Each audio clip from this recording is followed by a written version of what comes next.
রাজনীতি থেকে আপাতত অব্যাহতি নেয়া সাবেক প্রধানমন্ত্রী বেগম খালেদা জিয়ার বড় ছেলে তারেক রহমান শুক্রবার সকাল 7:15টায় এমিরেটসের একটি বিমানে লন্ডনের গ্যাটউইক বিমানবন্দরে এসে পৌঁছান।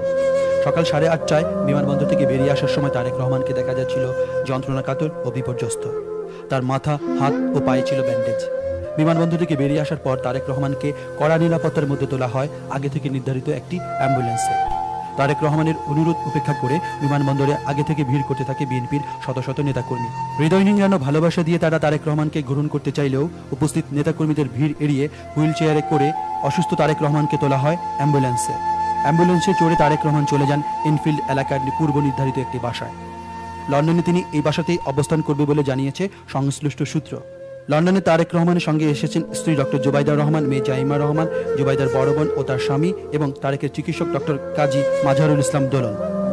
চিকিৎসকের পরামর্শ নিয়ে তারেক রহমান আগামী মঙ্গলবারের মধ্যে লন্ডনের এনফিল্ড এলাকার কিংস কক হাসপাতালে ভর্তি হবেন বলে জানিয়েছে সংশ্লিষ্ট সূত্র। চিকিৎসক ও বিএনপি সূত্রগুলোর মতে তারেক রহমানের সুস্থ হয়ে উঠতে সময় লেগে যেতে পারে আরও 2 থেকে 3 বছর। কারাবন্দী অবস্থায় গুরুতর নির্যাতনের জের ধরে তারেক রহমানের বর্তমানে এই অবস্থা।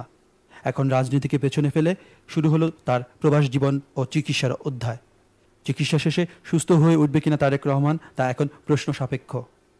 রাজনীতিতে সক্রিয় হয়ে উঠতে তারেক রহমানকে হয়তো অপেক্ষা করতে হবে আরও দীর্ঘ সময়। Khaled Saifullah, Bangla TV news, Gatwick বিমানবন্দর, লন্ডন।